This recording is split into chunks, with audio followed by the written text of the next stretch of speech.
Halo teman-teman, jumpa lagi dengan saya. Kembali kita di acara podcast atau wawancara lah dengan Asep. Asep Ginanjar. Pastinya kalau udah sama Asep soal Bundesliga atau sepak bola Jerman. Benar nggak, Sep? Ya, Soalnya beberapa hari kemarin kabar mengejutkan datang dari Bayern Munchen yang mecat lah ya. Mecat halus ya, apa ya, ya. mecat kasar tuh, Sep?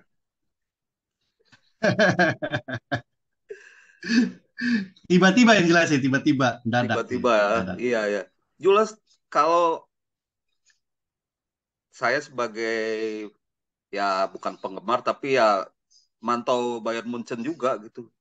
Nagelsmann ini Hmm. bagus. Beberapa hari lalu saya baru ngomong soal Bayern Munchen di Liga Champion yang sempurna gitu ya. Ya, ya. Apa satu bersih gitu kemenangan lawan PSG juga. Nanti kan lawan Manchester City gitu. Apa nggak Pasti mengganggu nih, ya. Sep? Gimana, Sep? Soal pemecatan ini kok tiba-tiba gitu? Ya, memang kalau dilihat dari timingnya, ini apa mengejutkan sekaligus juga jadi tanda tanya besar karena mereka kan akhir pekan nanti akan lawan Borussia Dortmund. Kemudian setelah itu mereka main lawan Freiburg dulu tuh, Freiburg di DFB Pokal. Terus mereka dua kali lawan Manchester City kan.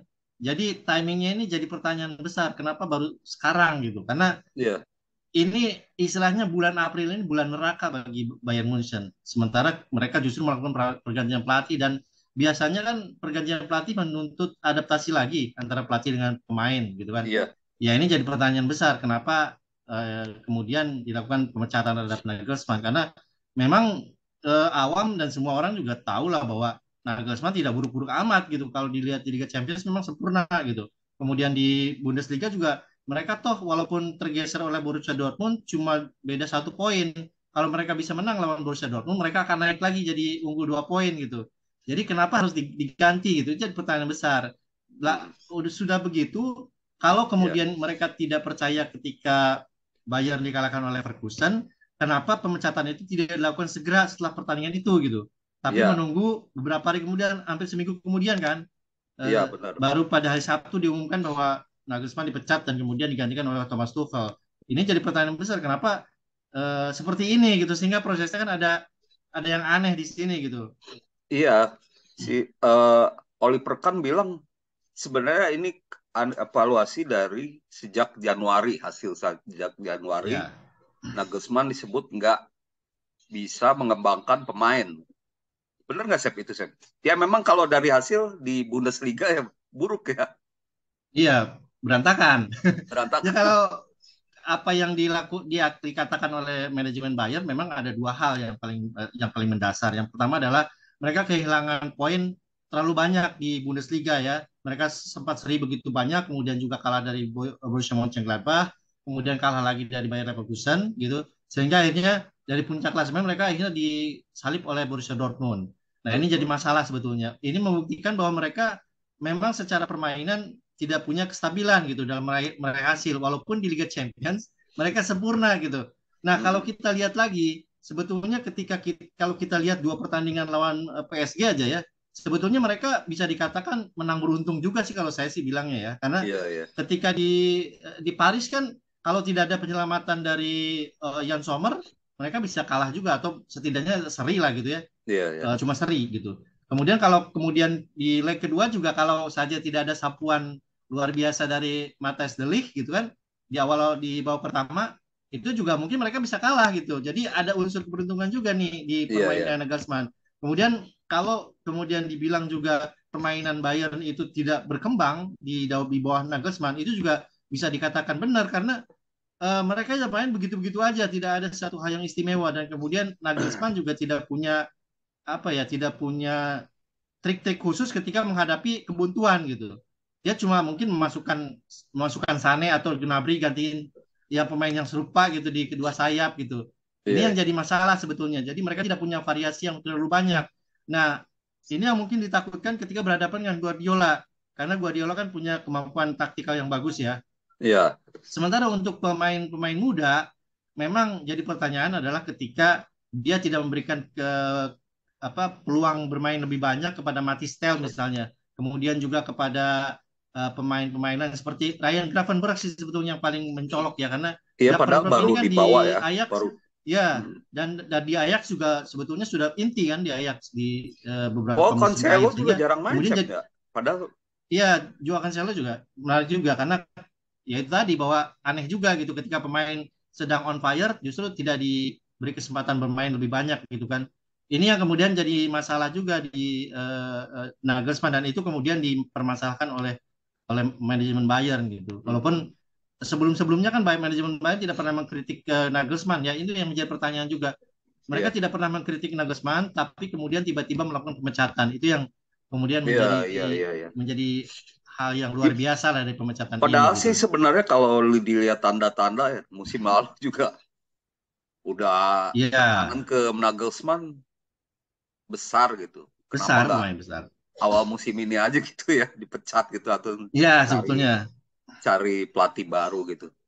Nah sekarang kan Thomas Tuchel dipercaya ya Iya. pelatih bagus juga lah punya track record bagus. Asep sendiri gimana sih menilai Tuchel ini ya di peluangnya terutama di Liga Champion dan tentunya treble musim ini masih mungkin nggak gitu dengan mendadak Iya, seperti ini gitu. iya. Kalau dia bilang sih kan optimistis ya, dia bilang masih bisa treble lah kita, masih Ya. ada tiga, masih berada di tiga kompetisi dan bisa menang gitu. Hmm. Tapi ya kita juga harus realistis dengan skuad seperti sekarang. Dari awal saya bilang bahwa Bayern musim ini kan kehilangan Lewandowski, kemudian setelah jeda musim kehilangan Manuel Neuer gitu kan istilahnya. Mereka sudah Iya. kehilangan 50% kekuatan kehilangan dua pemain itu, sehingga ya Hmm. itu jadi PR luar biasa lah bagi Thomas Tuchel ataupun siapapun penggantinya sebetulnya.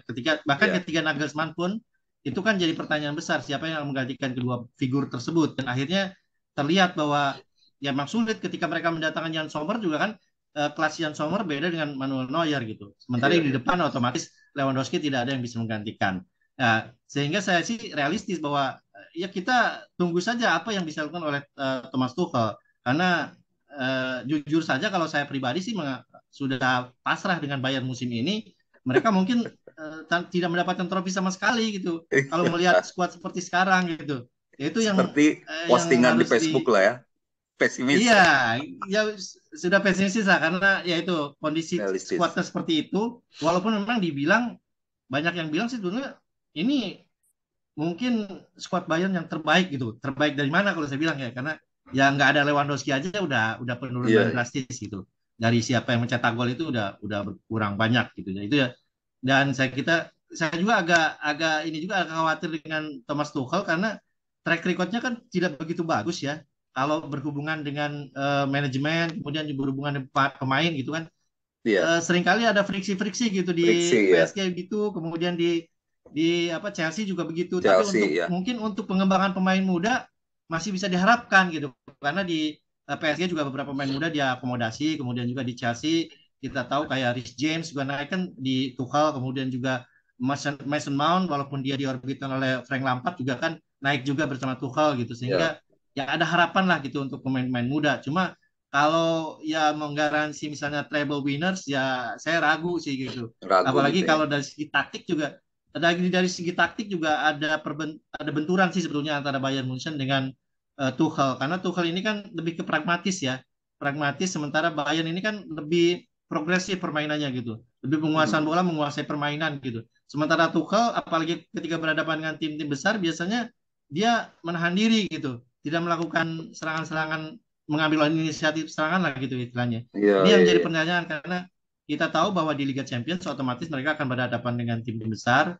Ketika mereka bisa mengalahkan Manchester City Manchester pun City sudah ada lagi ya. Real Madrid kemungkinan ya.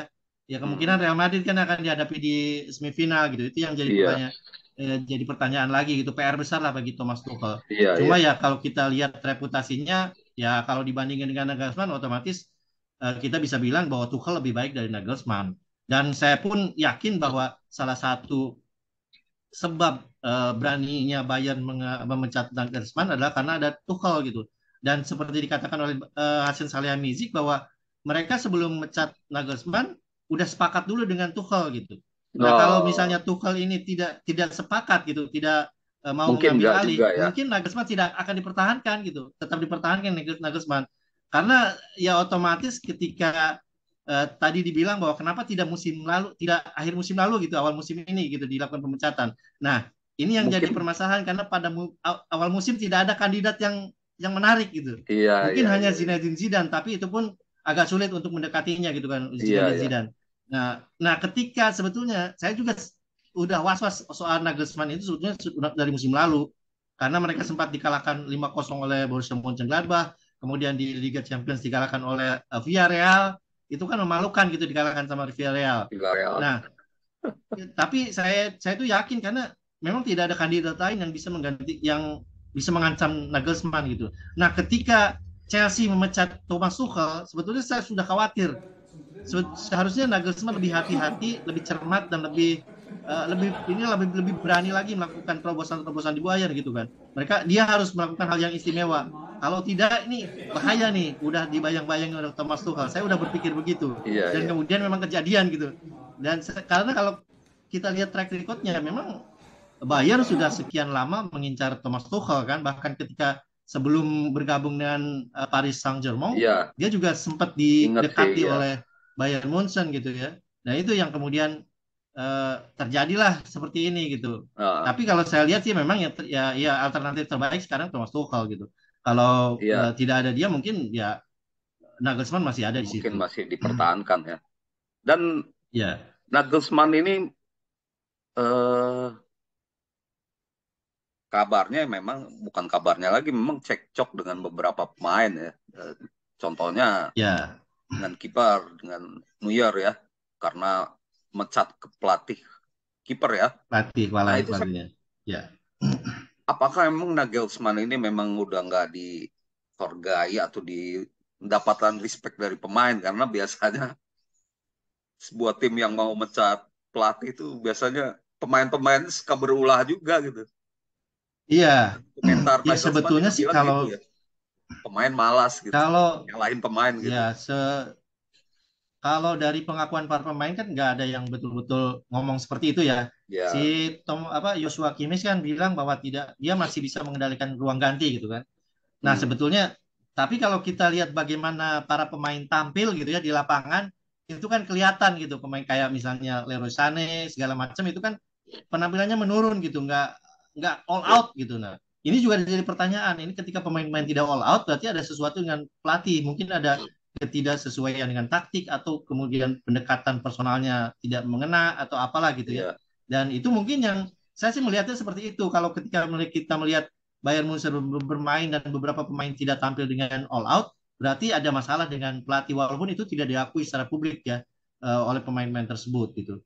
Walaupun ya, ya ya. kalau kalau kita lihat sebetulnya ya mungkin tidak seluruh pemain ya melakukan penentangan terhadap Nagelsmann. Mungkin Nagelsmann, yang secara frontal yaitu yang dibilang tadi bahwa Manuel Neuer itu pun karena pemecatan Toni Tapalovic ya sebagai pelatih kiper gitu dan kiper ya. digantikan oleh oleh yang lain gitu. Itu yang jadi masalah sih sebetulnya di Manuel Neuer dan kemudian ada sumber juga mengatakan bahwa Sven Ulreich juga kiper kedua Bayern juga agak kecewa dengan putusan itu gitu. Ya mungkin Iya, iya. karena sudah lama juga kan dilatih oleh Toni Tapalovic sehingga otomatis ketika berganti juga ya agak agak apa ya agak sulit juga bagi mereka gitu. Iya, iya, semena-mena lah gitu ya. Nah, Ya, eh, saya mengamatin beberapa tahun terakhir lah pelatih-pelatih Munchen gitu. Endingnya tuh suka buruk gitu ya. iya, iya, Pelatih terus apa? Kecuali Guardiola mungkin ya mundur ya waktu itu ya. iya. Eh, Kalau Guardiola dan sih nggak beberapa mau pelatih perpanjang ya, kontrak. 5 pelatih terakhir lah. Bener gak sih? Selalu friksi dengan klub ya, dengan petinggi klub gitu. Ada Ya, aja masalah gitu. Sebenarnya bagaimana Munchen ini mengelola atau sikap mereka dengan pelatih-pelatih yang ada gitu? Apa standarnya ya, terlalu tinggi memang atau gimana gitu? ya salah satunya sih seperti itu ya. Standarnya terlalu tinggi bahwa mereka menuntut dua hal sekaligus. Selain prestasi juga permainan bagus gitu. Nah, Nah, ketika ada fluktuasi itu biasa mereka bereaksi terlalu cepat gitu dan iya. terlalu keras gitu. Kemudian juga kadang-kadang ya itu terjadi friksi dengan pemain gitu. Yang Hmm, terjadi sama Luis van Gaal, kemudian Carlo Ancelotti, Niko Kovac itu kan friksi dengan pemain, ada ketidaksukaan pemain, kemudian itu meledak dan kemudian akhirnya pelatih yang diganti gitu kan oleh manajemen. Tapi hmm, memang akhirnya berkaitan dengan hasil juga gitu, karena permainan buruk gitu kan, iya, hasil yang didapatkan tidak sesuai dengan harapan, kemudian ada friksi pemain, itu yang akhirnya kemudian membuat manajemen Bayern melakukan pemecatan atau pergantian. Kemudian, tapi juga saya juga mempertanyakan, memang Bayern ini ya selalu tidak harmonis dengan pelatihnya ya. Bahkan hmm, Hansi Flick yang memberikan 6 gelar dalam satu iya, musim itu kan tidak diperpanjang kontrak hanya karena dia itu terlalu rewel soal transfer gitu kan, terlalu iya, kokoh gitu kan, terlalu keras kepala, akhirnya dia tidak diperpanjang gitu. Kemudian kalau kita lihat juga Jupp Heynckes juga ketika juara Liga Champions itu kan setengah musim sebelumnya Bayern sudah mendekati Pep Guardiola tanpa sepengetahuan Jupp Heynckes gitu kan. iya, iya. Itu Padahal pengkhianatan dia juga gitu terhadap Jupp Heynckes gitu. Dan dia treble mengatakan berhasil sakit ya. hati juga ya. Iya, Hmm, padahal kemudian dia bisa treble pada waktu itu gitu. Itu jadi pukulan juga sebetulnya gitu. Jadi aneh-aneh juga sebetulnya apa yang dilakukan oleh Bayern. terjadi. Tapi kalau dari segi kepentingan Bayern, sebetulnya para petinggi ini entah itu yang dulu ya Rummenigge, Hunes, kemudian kalau sekarang itu ada Oliver Kahn, kemudian Hasan Salihamidzic, itu biasanya tetap bertumpu pada satu hal, yaitu kepentingan Bayern untuk tetap menjaga dominasi, menjaga prestasinya gitu, tetap di Iya, atas gitu. Mereka tidak mau klub ini menjadi lebih kecil gitu. Itu yang kemudian yang dikedepankan oleh mereka. Jadi apapun putusan yang dilakukan terhadap pelatih itu biasanya berkaitan dengan hal itu. iya, Prestasi iya. adalah nomor satu karena seperti saya bilang juga pernah bilang juga di media sosial bahwa di Bayern itu ya result does matter gitu. Ketika Anda bermain bagus, kemudian Anda disukai pemain, tapi kemudian hasilnya tidak bagus, ya akhirnya dipecat juga gitu. Iya. Tapi ya itu tadi bahwa sebetulnya ini menjadi PR juga sih bagi manajemen Bayern, bagaimana mereka melakukan komunikasi yang lebih bagus dengan pelatih sehingga kemudian tidak ada friksi-friksi lah, tidak ada akhir ending yang tidak bagus gitu. Ya kalau Iya. ya betul seperti yang dikatakan tadi bahwa ending yang bagus itu ya cuma Pep Guardiola dan mungkin Jupp Heynckes yang periode berikutnya ya ketika dia akhirnya pensiun gitu. Nah, itu yang bagus gitu. Iya. Sementara yang lainnya Paling ya sakit hati jarang lah yang gitu. lama ya. Maksudnya yang 6 musim ke atas ada nggak sih? Jarang, jarang. Yang paling lama itu ya Otmar Hitzfeld dulu, Otmar Mixdale Hitzfeld ya. dari tahun Paling sukses juga ya. 97 ya. 96 Ya, 2004 ya apa gitu ya. 2001, 2001 Iya, dia dia kan masuk 97, kemudian baru baru kemudian berakhir tuh tahun 2004 kan, 2004. Jadi lumayan lumayan lama. lumayan Kemudian lama dia ya. masuk lagi kan tahun 2007 ya. 2007 2008 dia masuk lagi dan akhirnya udah selesai di situ gitu. Paling lama ya Otmar Hitzfeld. Setelah itu Iya. nggak ada lagi yang lebih dari 3 tahun lah. Karena Pep Guardiola juga cuma 3 tahun. Nah, Dia memang sekarang ke pengen pindah kan kalau iya Guardiola. ya. Sekarang ke permainan Munchen nih. Beda antara Bundesliga dan Liga Champion gitu. Dan saya melihat Sadio Mane nggak dimaksimalkan ya. Atau memang Sadio Mane kurang cocok Sep, di Munchen. Padahal saat dibeli itu digadang-gadang ya paling nggak bisa inilah mengganti Lewandowski walaupun nggak mungkin sama. Iya, iya. Kira-kira masalah selain di era Nagelsmann, kira-kira masalah sebenarnya dari komposisi pemain Munchen sekarang tuh apa sih? Ya kalau saya lihat sih eh, karena kehilangan Lewandowski itu berpengaruh pada pola permainan Bayern secara keseluruhan gitu. Terutama dalam dalam bermain di depan ya.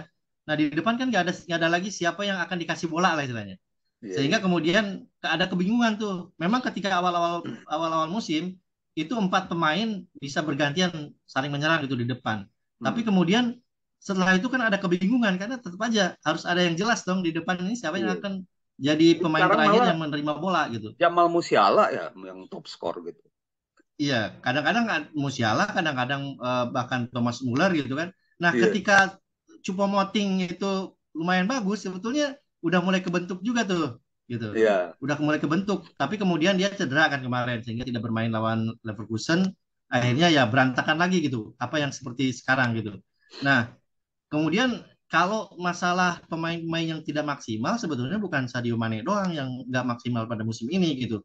Kalau Hmm. kita lihat ya hampir semua pemain juga tidak maksimal gitu. Hmm. Kalau kita lihat bagaimana Serge Gnabry, kemudian Leroy Sané, kemudian juga Kingsley Coman, Thomas Muller bahkan itu kan semuanya menurun kalau kita lihat. Mungkin Menurun ya. yang bisa dibilang naik itu cuma Jamal Musiala gitu. Karena Iya, memang musim Mam. lalu kan porsinya tidak begitu besar. Sekarang musim Iya. ini dia jadi pemain inti sehingga otomatis terlihatlah progresnya gitu. Nah, Hmm. ketika pemain-pemain baru juga kalau kita lihat ya Matthijs de Ligt juga baru setelah Piala Dunia dia naik ya karena terpukul lah istilahnya terpukul tertampar ketika dia hanya jadi Iya. cadangan di timnas Belanda gitu. Dia hanya kemudian naiklah sekarang beberapa bulan terakhir dia kemudian permainannya bagus. Sementara pemain-pemain lain juga tidak menunjukkan hasil yang luar biasa sih dari permainan gitu. Bahkan kalau saya lihat juga Alphonso Davies salah satu pemain yang paling stabil di Bayern gitu dalam Hmm. beberapa musim juga kontribusinya tidak seperti musim-musim sebelumnya gitu. Iya, Nah, iya. ini juga jadi pertanyaan apakah ini juga memang berkaitan dengan strategi dan taktiknya dari Nagelsmann yang tidak berjalan atau bagaimana gitu. Tapi Hmm. kalau saya lihat sih memang itu kemungkinan besar begitu karena ada dua hal sih Nagelsmann ini. Yang pertama adalah dia overthinking karena dia jadi ketika berhadapan dengan tim kecil pun dia akan coba melakukan perubahan-perubahan gitu kan.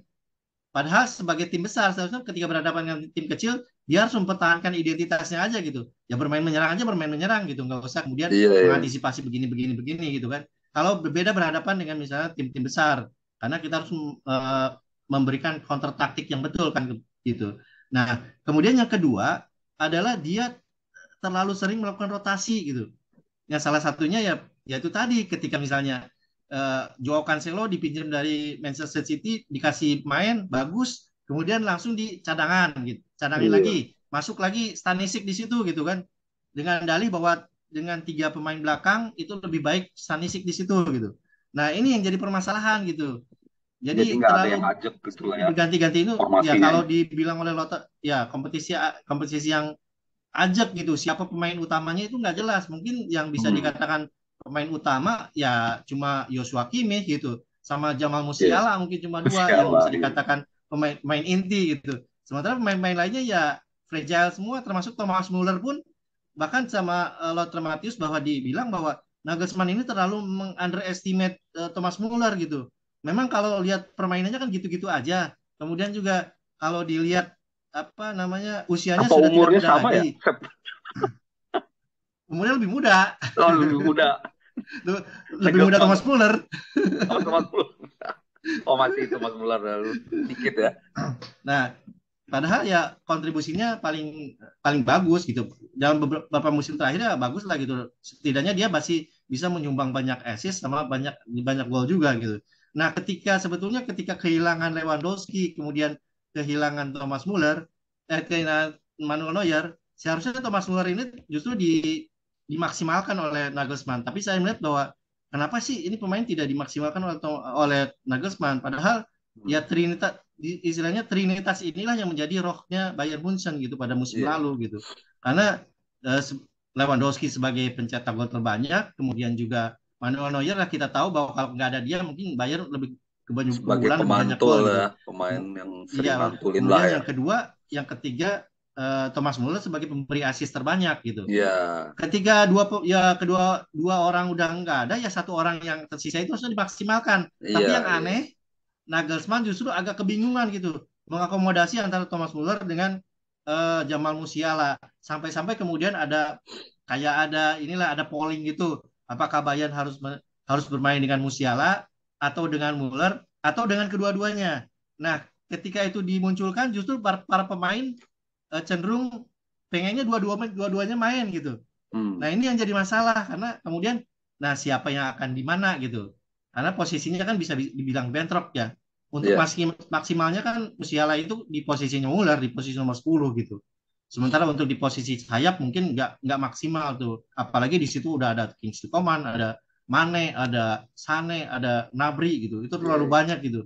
sementara harus mengakomodasi Jamal Musiala. Kemudian kalau dia ditaruh di tengah di posisi nomor 8 atau nomor 6 juga di situ ada Joshua Kimmich sama si Leon Goretzka gitu. Itu yang Ya, jadi itu juga sih jadi masalah juga. Jadi itu yang kemudian membuat Nagelsmann ini bingung sepertinya, dan anehnya itu sampai sekarang dia tidak menemukan satu kerangka yang ajak gitu. Itu yang jadi permasalahan, padahal yang udah kemudian membuat, hampir 2 musim lah ya. iya, hampir 2 musim seharusnya dia sudah menemukan yang baku lah gitu, kerangka yang bakunya seperti apa, sehingga pemain-pemain pun jadi jelas gitu siapa yang bermain di situ gitu. Kalau kita lihat bingung dia, kadang-kadang di belakang aja kan bagaimana perubahan-perubahan posisi itu dilakukan secara terus-menerus gitu. Ada Pavard di situ, ada Upamecano gitu. Kemudian sebelum cedera ada Lucas Hernandez gitu. Ada Matthijs de Ligt juga gitu. Sampai-sampai kemudian ketika masuknya Daley Blind juga nggak kepake Eksperimennya gitu. banyak banget gitu ya. Ya, eksperimen terlalu banyak gitu percobaan di situ. Kemudian Stanisic juga gitu masukin di situ gitu. Kemudian akhirnya kan sekarang yang kemudian terlupakan adalah Mazraoui gitu kan. Padahal Mazraoui di Piala Dunia bagus, tampil bagus itu bersama Maroko gitu. Nah, ini yang menjadi permasalahan juga tuh. Jadi kalau saya lihat sih memang salah satu akar masalahnya di situ gitu. Dia tidak Iya, memiliki kebingungan meracik kerangka pemain timnya, gitu ya. ya, meracik pemain, dan kemudian juga sehingga dia juga akhirnya tidak ada keajegan dalam formasi juga gitu. Iya, Kadang-kadang iya. 4 pemain belakang, kadang-kadang 3 pemain belakang gitu. Sehingga ya akhirnya pemain harus kembali riset, riset, Iya. riset lagi gitu kan ketika mulai pertandingan gitu. Itu yang jadi masalah. Sep, terakhir, kira-kira Thomas Tuchel mau seperti apa nih formasinya dengan Munchen nih? Kalau kita lihat eh, di Chelsea seperti itu ya, dia cenderung sebetulnya 4-3-3 kan sebetulnya. Cuma Hmm, kalau saya lihat sih mungkin dia tidak akan melakukan perubahan drastis ya. Kalau 4-4-3 mungkin 4-3-3 mungkin terlalu drastis karena akan menimbulkan friksi lagi nantinya gitu. Mungkin dia tetap akan 4-2-3-1 tetap, atau 4-2-nya itu tetap, atau mungkin dia mungkin tetap mencoba 3 pemain belakang, mungkin mungkin ya. dilakukan juga dengan karena mengakomodasi keberadaan Joao Cancelo sama Alphonso Davies di kedua sayap kan, sebetulnya dia juga di Chelsea mengandalkan kedua sayap juga kan di wingbacknya gitu. Ya, Itu ya. yang mungkin bisa dilakukan juga oleh Thomas Tuchel, dan saya kira Ya, dia punya keleluasaan lah untuk melakukan apa yang bisa dilakukan di Bayern gitu kan. Datang kemudian diberi harapan besar, tentu dia punya keleluasaan untuk menentukan ya. formasi dan taktik yang diinginkan. Sekarang bagaimana dia bisa Makanya meyakinkan mau para juga pemain, dia itu aja sih yang pasti, paling penting. iya, karena dia mau Dia berarti mungkin dia ya udah iya. menghitung-hitung juga kan. Ya, karena udah beberapa bulan sebelumnya kan dia udah dipecat dari Chelsea, nganggur. Otomatis dia mungkin sudah melihat juga sih apa yang kurang dari Bayern, apa kelebihan Bayern, apa yang mungkin bisa dimaksimalkan lagi dari pemain-pemain tertentu gitu kan di Bayern gitu kan. Ini yang saya kira jadi jadi modal lah bagi dia, karena ya ketika dia dihubungi oleh Bayern kemudian siap, otomatis dia juga tahu tantangan yang harus dihadapi gitu kan, harus memperbaiki tim ini menjadi lebih baik kemudian secara prestasi, secara permainan gitu. Itu yang jadi tuntutan manajemen, dan saya kira dengan apa yang sudah dia lakukan mungkin dia tahu apa yang harus dilakukan gitu. Iya, iya. Oke, Sep. Waktu juga nih Yap. yang terbatas. Kalau nggak bisa sejam mungkin. Ya, teman-teman, begitu wawancara singkat kita dengan Asep Ginanjar, pengamat sepak bola dan juga jurnalis di Football Five Star ya, Sep ya. Oke, Ya, teman-teman, terima kasih perhatiannya dan terus pantau di channel ini ya. Salam olahraga. salam olahraga.